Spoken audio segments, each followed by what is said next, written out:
News nation पर आपका बहुत बहुत स्वागत है। आपके साथ मैं हूं राकेश पांडे। दोपहर के 12 बजने वाले हैं और दोपहर के 12 बजे की शुरुआत बड़ी खबर के साथ। आज 7वीं बार नीतीश कुमार मुख्यमंत्री पद की शपथ लेंगे, लेकिन कौन कौन से विधायक मंत्री पद पर काबिज होंगे, इसको लेकर लिस्ट हमारे पास आ गई है।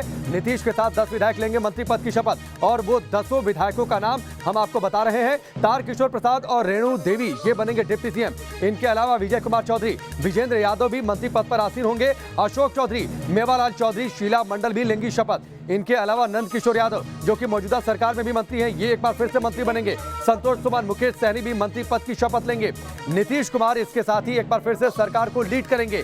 यानी जो लिस्ट सौंपी गई है राजभवन को विधायकों की, जो आज मंत्री पद की शपथ लेंगे, वो लिस्ट न्यूज नेशन के पास आ गई है। वो लिस्ट हमने आपको दिखाई। उस लिस्ट के जो 10 नाम हैं, उन 10 नामों को हमने आपके सामने रख दिया है। तारकिशोर प्रसाद और रेणु देवी डिप्टी सीएम के पद पर आसीन होंगे। ग्राफिक्स के जरिए आप देखिए नीतीश कुमार की नई टीम कैसी होगी। नीतीश कुमार 7वीं बार मुख्यमंत्री पद की शपथ लेंगे। इनके अलावा तारकिशोर यादव डिप्टी सीएम और रेणु देवी ये भी मंत्री पद की शपथ लेंगे और डिप्टी सीएम, यानी 2 डिप्टी सीएम होंगे, 2 उप मुख्यमंत्री होंगे इस नई नीतीश सरकार में।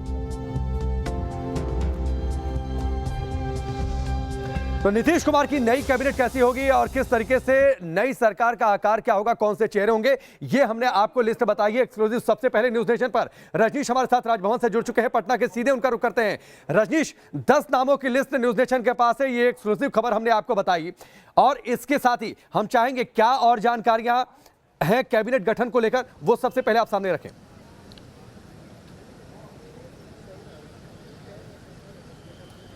जी देखिए, ये जो सूची है, ये सूची अभी सामने आई है, जिसमें ये कहा जा रहा है कि जेडीयू और बीजेपी के फिलहाल इतने लोगों का नाम तय किया गया है। लेकिन संजय जायसवाल अभी भी राजभवन पहुंचे हैं, तो हो सकता है कुछ और नामों को बढ़ाया जाए, क्योंकि बीजेपी के अंदर से खबर ये आ रही है कि कुछ लोगों में असंतोष है और उन्हें खुश करने के लिए हो सकता है कुछ सदस्य और बढ़ाया जाए।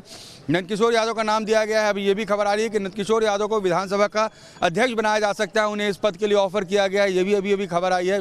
फिलहाल तारकिशोर प्रसाद और रेणु देवी उप मुख्यमंत्री होंगे। उन्होंने हम लोगों से बात करके इस बात की पुष्टि कर दी। रजनीश, आप बड़ी जानकारी दे रहे हैं कि नंद किशोर वक्त के लिए अपनी आप बड़ी जानकारी विधानसभा अध्यक्ष पद को लेकर दे रहे हैं।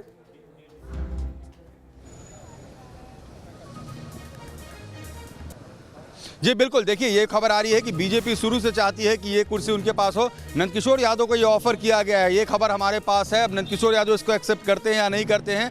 आज सुबह नंदकिशोर यादव को ये कहा गया है कि आप विधानसभा अध्यक्ष की कुर्सी संभालें, लेकिन नंदकिशोर यादव कहाँ तक इससे सहमत होते हैं, ये देखने वाली बात होगी। और देखिए, लगातार राजभवन के बाहर से लोगों का आने जाने का सिलसिला जारी है। एक बार वहाँ की भी तस्वीर आपको हम दिखाते हैं, किस तरह से गहमा गहमी जो है वो राजभवन के आसपास बनी हुई है और लगातार लोग जो हैं अंदर से गाड़ियां आ रही हैं और कुछ लोग अभी पहुंचे भी थे वहां पर मुलाकात करने के लिए राज्यपाल से। तो ये जो एक कोरम होता है राकेश, वो भी लगातार चल रहा है, जहां पर लोग जो हैं वो पहुंच रहे हैं। बीजेपी के प्रदेश अध्यक्ष पहुंचे थे, उन्होंने राज्यपाल से मुलाकात की है। जी ठीक है, चलिए रजनीश आप हमारे साथ बने रहिए। आपके पास हम लौट कर आते हैं। जाहिर सी बात है आज हलचल और गतिविधियों का केंद्र पटना का राजभवन है, क्योंकि आज वहां पर 7वीं बार नीतीश कुमार मुख्यमंत्री पद की कमान संभालेंगे। 3 तस्वीरें हम आपको दिखाते हैं।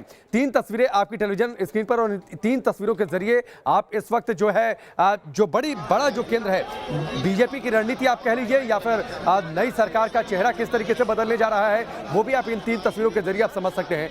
तारकिशोर प्रसाद ये डिप्टी सीएम होंगे, रेणु देवी ये डिप्टी सीएम होंगी, बेतिया से ये चुनकर आई हैं और इसके साथ ही तारकिशोर प्रसाद जो लगातार कटिहार से निर्वाचित होते रहे हैं, 4थी बार कटिहार से ये विधायक बने हैं। नीतीश कुमार मुख्यमंत्री पद पर आसीन होंगे। आमतौर पर जो बिहार की सियासत में या बिहार की सरकार में जो जोड़ी प्रसिद्ध रही है, वो नीतीश कुमार और सुशील मोदी की जोड़ी प्रसिद्ध रही है, लेकिन ये जोड़ी अब टूट रही है।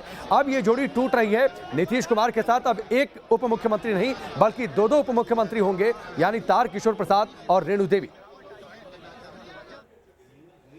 बिहार के नए उप मुख्यमंत्री होंगे तारकिशोर प्रसाद। देखिए, फूलों का गुलदस्ता पहुंच रहा है, कार्यकर्ता पहुंच रहे हैं, क्योंकि कार्यकर्ताओं के नेता हमेशा से तारकिशोर प्रसाद माने जाते रहे हैं। और तारकिशोर जी, पार्टी ने आप पर विश्वास दिखाया। निश्चित रूप से भारतीय जनता पार्टी ने एक सामान्य कार्यकर्ता पर भरोसा जताया है और हमारी परंपरा भी रही है कि हम सब कार्यकर्ता स्वरूप में रहते हैं, दायित्व तो बदलते रहते हैं, लेकिन कार्यकर्ता ऐसा शब्द है वो हम सबों का अस्थायी दायित्व है। उप मुख्यमंत्री के रूप में प्राथमिकता क्या होगी?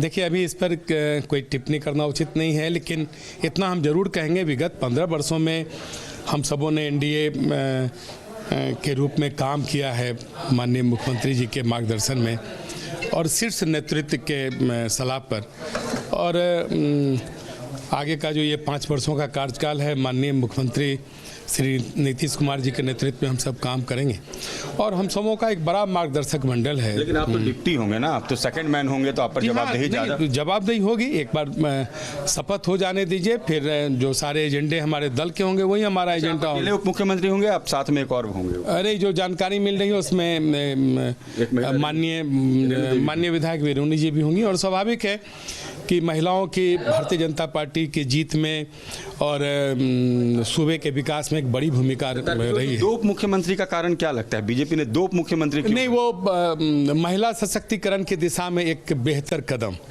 चलिए, चेहरे पर मुस्कुराहट है, खुशी है, कार्यकर्ताओं का हुजूम है। तारकिशोर प्रसाद उप मुख्यमंत्री बने हैं और देखिए उनका कहना है कि महिला सशक्तिकरण एजेंडा बाद में तय करेंगे। मंत्री कितने होंगे तारकिशोर जी इस बार? आज ये तो राष्ट्रीय नेतृत्व और जो हमारे एनडीए के और घटक दल हैं, वो खुशी हो रही है कि अमित शाह और जेपी नड्डा सब आपकी ताजपोशी में आ रहे हैं। नहीं, निश्चित रूप से आएंगे। वो हमारे दल के बड़े नेता हैं, उनके नेतृत्व में हमारे से कार्यकर्ता काम करते रहे हैं। वो स्वाभाविक है कि उनका आशीर्वाचन हम सबों को एक संबल प्रदान करेगा। धन्यवाद। तो तारकिशोर प्रसाद खुश हैं, उप मुख्यमंत्री बना दिए गए हैं। तारकिशोर प्रसाद आज लेंगे शपथ और उसके बाद बिहार में एक नया चेहरा नीतीश कुमार के साथ अब दिखेंगे तारकिशोर प्रसाद। वीडियो जर्नलिस्ट सत्येंद्र के साथ रजनीश सिन्हा, न्यूज नेशन, पटना। बिहार में इस बार एक नहीं 2 उप मुख्यमंत्री। जी हां, तारकिशोर प्रसाद के साथ महिला सशक्तिकरण का प्रमाण देते हुए बीजेपी ने रेणु देवी को भी उप मुख्यमंत्री बनाने का लिया है फैसला। घर पर कार्यकर्ताओं की भीड़ और चेहरे पर मैडम की मुस्कान। मैडम, लंबा सफर रहा और उप मुख्यमंत्री की कुर्सी तक पहुंची। देखिए भैया, सबसे पहले तो मैं आपको भी धन्यवाद देती हूँ और अपनी केंद्रीय नेतृत्व को मैं सहृदय से धन्यवाद देती हूँ कि उन्होंने मेरे ऊपर विश्वास किया है और निश्चित रूप से उनके विश्वास पर मैं खड़ा उतरूँगी। कितनी बड़ी जवाबदेही होगी, क्योंकि महिला के रूप में आपको सिर्फ इन्होंने ये दिखाने की कोशिश की है कि बीजेपी जो है महिला सशक्तिकरण की बात करती है, तो महिलाओं के इशू को लेकर और बिहार को भी देखना है। देखिए, ऐसी बात नहीं है कि सिर्फ महिलाओं की बात है। जब अगर डिप्टी सीएम का दायित्व जब मिलता है तो निश्चित रूप से हमारे जो पार्टी का विचार है कि सबका साथ सबका विकास, और हम सबका साथ सबका विकास करेंगे।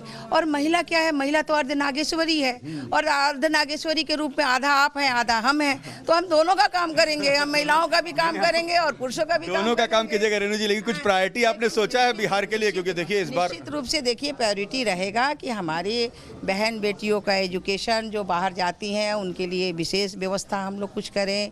और हमारी जो महिलाएं, जो उद्यमी महिला है, चाहे वो जीविका बहन के साथ में हो, चाहे अलग जो उद्यमी महिला है, जो हम आत्मनिर्भर बिहार बनाना चाहते हैं, हम कोशिश करेंगे। हम लोग सभी मिल के बिहार की सरकार, एनडीए की माननीय नीतीश भैया के नेतृत्व में जो माननीय मुख्यमंत्री जी हैं, भाई तारकिशोर जी, हम सारे हमारे सभी मंत्रिमंडल के सदस्य मिलकर कोशिश करेंगे कि हम सभी मिलके बिहार का विकास जितना हो सकता है उसमें कदम से कदम। बीजेपी ने इस बार दोनों कार्यकर्ताओं को सम्मान दिया। तारकिशोर प्रसाद कटिहार से आते हैं, चंपारण के क्रांतिकारी धरती से रेणु देवी आती हैं, उप मुख्यमंत्री होंगी।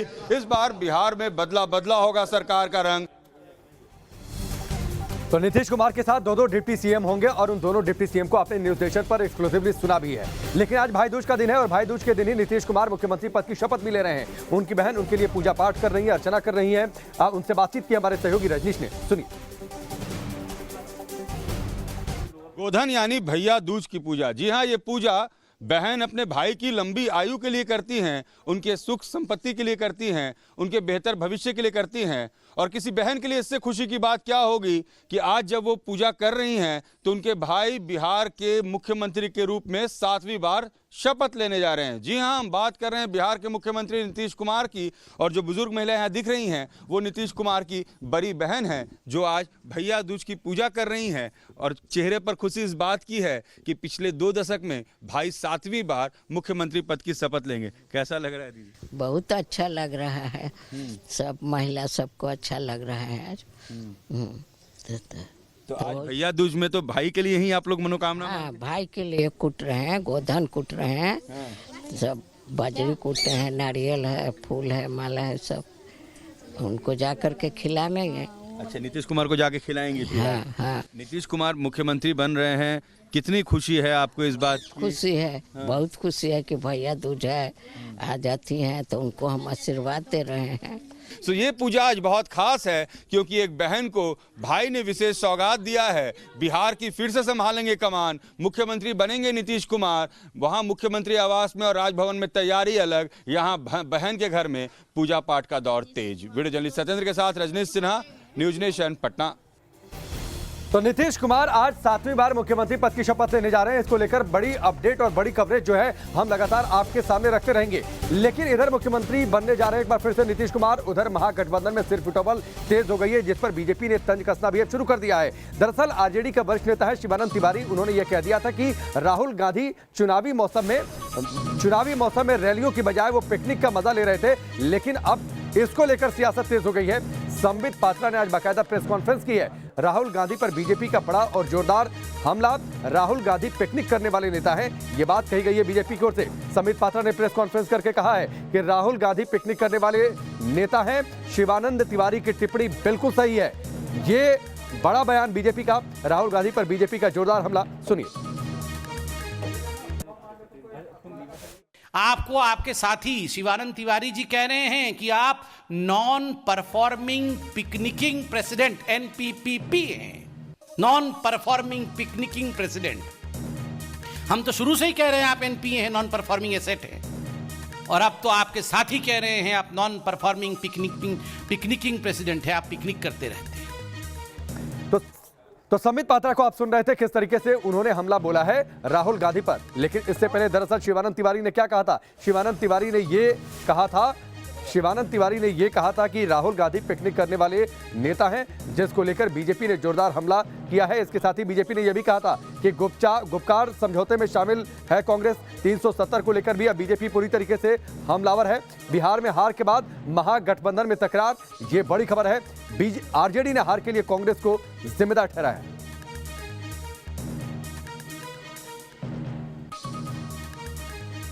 इस तरह से तो आप पार्टी नहीं चला सकते हैं। क्या राहुल गांधी? नहीं, आप जो है यहाँ चुनाव हो रहा है, राहुल गांधी जो है प्रियंका जी के साथ जाकर के शिमला में उनके घर पर पिकनिक मना रहे हैं। इस तरह से पार्टी चलती है क्या? आप जो है आरोप तो ये लग सकता है कि भाई कांग्रेस पार्टी जो है जिस ढंग से अपना कारोबार चला रही है उससे भारतीय जनता पार्टी को मदद मिल रही है। इस बीच कांग्रेस की ओर से पलटवार भी किया गया है आरजेडी नेता शिवानंद तिवारी के इस बयान को लेकर, और ये कहा गया है कि आरजेडी गठबंधन धर्म नहीं निभा रही है। पार्टी गठबंधन धर्म निभाने की नसीहत दी गई है। कांग्रेस के नेता है प्रेमचंद, उन्होंने ये बात कही है कि शिवानंद तिवारी को सोच समझकर बोलना चाहिए। और चलिए सीधे रुक करते हैं, मोहित दुबे हमारे साथ जुड़ चुके हैं दिल्ली में कांग्रेस दफ्तर से। मोहित, कांग्रेस के अंदर तकरार, अब महागठबंधन के अंदर तकरार और निशाने पर राहुल गांधी। और देखिए शिवानंद तिवारी ने जो कुछ कहा उस पर कांग्रेस चाहे जो कहे, लेकिन बीजेपी को मौका मिला है और संबित पात्रा ने भी जोरदार तरीके से हमला बोला है।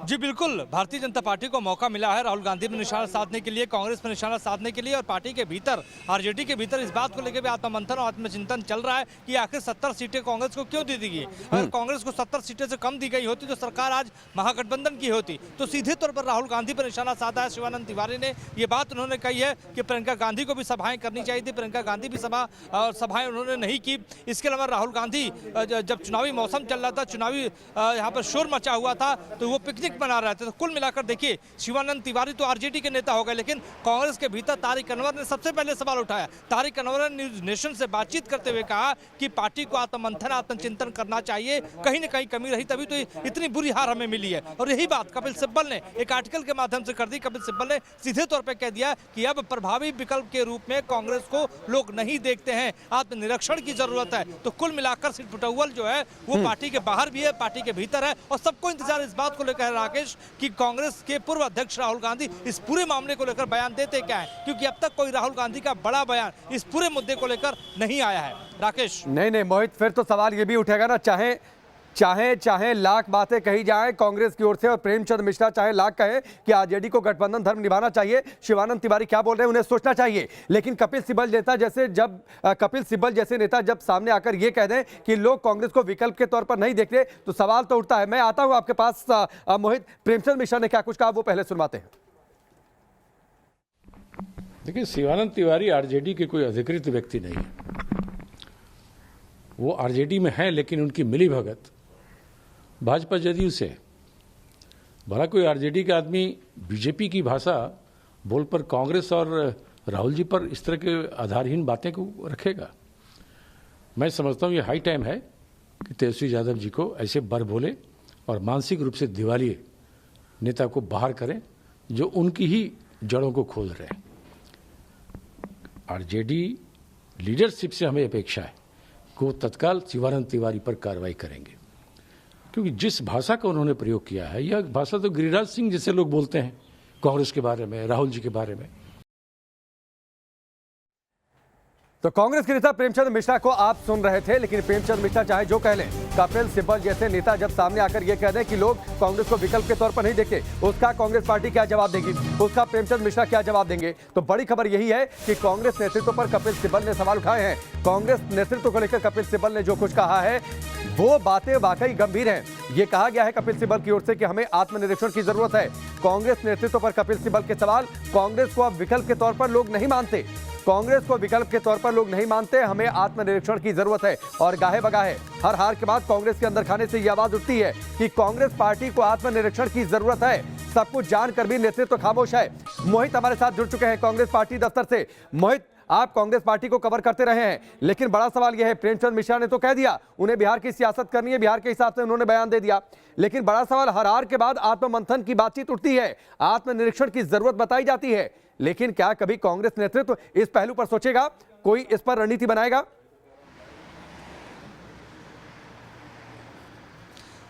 देखिए, राहुल गांधी को तय करना पड़ेगा, सोनिया गांधी को यह तय करना पड़ेगा कि रास्ता अब होगा क्या, क्योंकि सियासत की इस राह पर अगर वो चलेंगे तो निश्चित तौर पर इसी तरीके से हार मिलेगी। राहुल गांधी ने 4-5 नेताओं को बिहार भेज दिया कि आप चुनाव जाके प्रभार संभाल लीजिए, लेकिन वहां पे आप जाके मीडिया के माध्यम से चुनाव लड़ते हैं तो और आपको करारी हार मिलती है। आपने अखिलेश सिंह को वहां पे कैंपेन कमेटी का चेयरमैन बना दिया, उन पर आरोप लगा। आपने मदन मोहन झा को अध्यक्ष बना दिया, उन पर आरोप लगा। आपने प्रभारी शक्ति सिंह गोहिल को बना दिया, उन पर आरोप लगा। तो तमाम बड़े नेताओं पर लगातार आरोप लग रहा है। जब हम बिहार का चुनाव कवर कर रहे थे राकेश, तो जब हम कांग्रेस ऑफिस गए थे तो वहां पे तमाम बड़े नेता, पूर्व विधायक, वर्तमान के विधायक एक आरोप लगा रहे थे कि मौजूदा जो कॉकस है बिहार के भीतर उससे छुटकारा राहुल गांधी को पाना होगा, लेकिन राहुल गांधी उसी कॉकस को पसंद करते हैं, इस वजह से ये स्थिति हुई है। और देखिए, नहीं ठीक है मोहित, कोई नेता किसी भी कॉकस को पसंद करे, लेकिन पार्टी जब लगातार हारती जाएगी और उसकी वजहों से गठबंधन को हार का सामना करना पड़ेगा तो सवाल उठेगा, और वो सवाल धीरे धीरे कार्यकर्ता और पार्टी का वरिष्ठ नेता भी पूछने लगेंगे,